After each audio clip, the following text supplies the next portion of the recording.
Alright, so I primed the tailgate, I don't know if you want to call it tailgate, the bed sides this morning.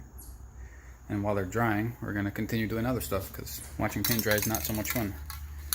Got some spray on lens tint for the turn signals. Smoke them out a little bit.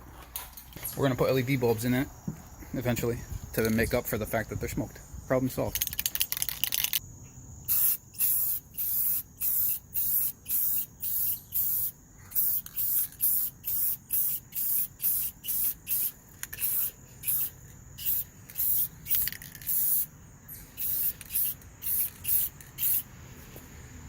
Alright.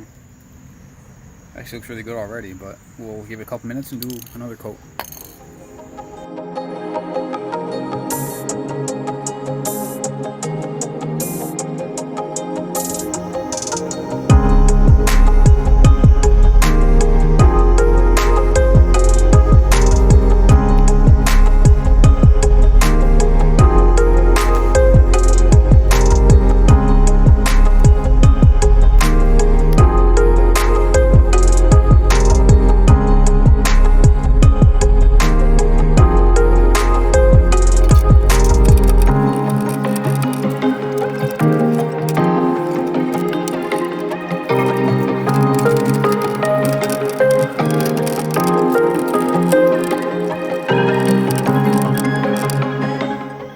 It's not pretty, but it should keep your butt from spontaneous combustion.